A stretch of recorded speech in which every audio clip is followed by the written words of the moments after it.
안녕하세요. 오늘 저희는 빈센트 반 고흐, 그가 친구에게 보낸 편지들을 좀 같이 보려고 해요. 예술가의 삶과 열정 발췌본인데요.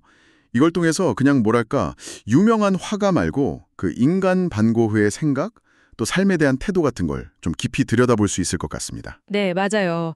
이 편지들이 참 그의 그림만큼이나 강렬해요.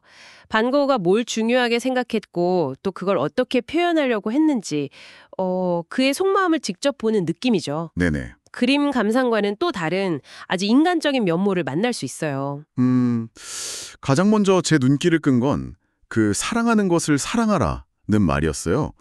이게 그냥 듣기엔 좋은 말인데 편지를 보니까 당시 사회적인 어떤 제약, 의무감 이런 것 때문에 사람들이 진짜 소중한 걸 놓치고 산다고 꽤 강하게 비판하더라고요. 아, 그거요. 네. 아주 중요한 지적이죠.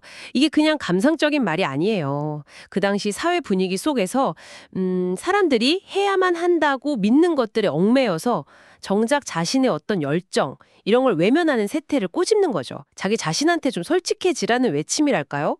청취자분들은 어떠세요? 혹시 외부 기대 때문에 내 열정을 누르고 있진 않으신지? 그러게요. 저도 좀 찔리는데요.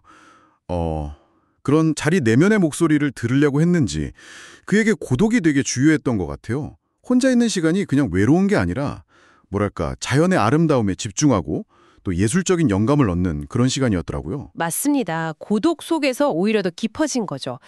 특히 문학 작품들, 위고나 졸라, 디킨스 같은 작가들 글을 엄청 읽었어요. 또 역사, 프랑스 혁명 같은 거에도 관심이 많았고요. 특히 인물화를 그리려면 동시다 작가들의 작품을 통해 인간과 시대를 이해해야 한다고 생각했어요. 필수적이라고 본 거죠. 아, 깊이 연구한 거예요. 와, 문학 공부가 그림에 직접적인 영향을 그렇게 주었군요. 신기하네요. 근데 또 인상 깊었던 게 그렇게 자기 내면 탐구에 몰두했던 사람이잖아요. 근데 정작 자신도 막 병들고 가난했는데 우연히 알게 된 아기를 갓 낳은 미혼모를 그냥 지나치지 않고 도왔다는 그 일화면 와, 정말 뭐랄까 인간적인 면모를 확 느끼게 되더라고요. 네. 이게 나랑 상관 있나 이렇게 묻지 않고 그냥 바로 행동한 거잖아요. 그렇죠. 그게 참 그의 연민이 그냥 생각에만 머무르지 않았다는 증거죠. 자기 형편이 어떻든 간에 눈앞에 어떤 고통을 외면하지 않는 것. 그게 반고가 생각한 어떤 인간의 도리 아니었을까 싶어요. 내가 이걸 알게 됐다면 더 이상 나랑 상관없는 일이 아니다. 이런 태도. 이건 시간이 지나도 참 울림이 커요. 네, 맞아요. 그런데 또 한편으로는 사회적 관습에 너무 얽매 있는 사람들을 보면 약자라고 부르면서 좀 거리를 뒀어요. 자기를 좀 꺼리는 사람들하고 굳이 어울리려고 하지도 않았고요. 이 부분은 약간 모순처럼 느껴지기도 하는데요. 어떻게 보세요? 아, 그 지점도 중요해요. 이게 모순이라기보다는 그에게는 사회적 평판이나 관습보다 더 중요한 게 있었던 거죠. 바로 예술가로서의 자기 신념, 자신의 존재 이유 같은 거요. 당시 화가들한테는 정말 철의 시대라고 할 만큼 힘들었거든요.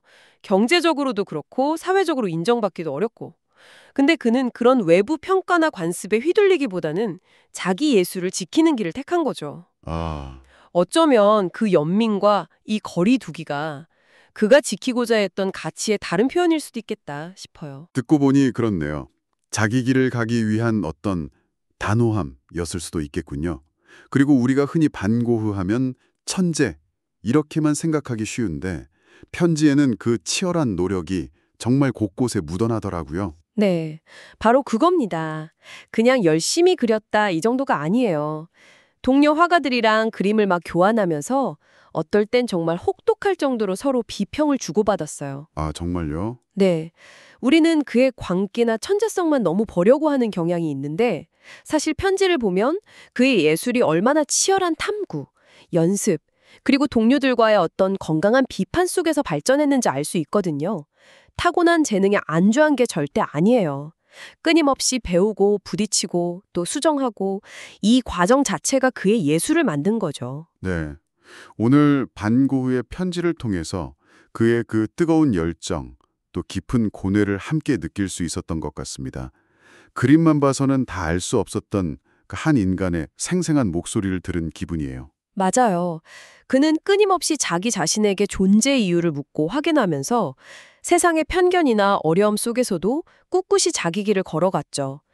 그의 편지는 뭐랄까, 시대를 넘어서 여전히 우리에게 묻는 것 같아요. 당신은 무엇을 위해 살고 있는가 하고요. 네. 그래서 마지막으로 청취자분들께 이런 질문을 한번 던져보면서 마무리하고 싶네요. 반고은은 자신이 진정으로 사랑하는 것을 사랑했고 또 외면하고 싶은 현실에도 손을 내밀었으며 자신의 길을 위해 끊임없이 노력했습니다.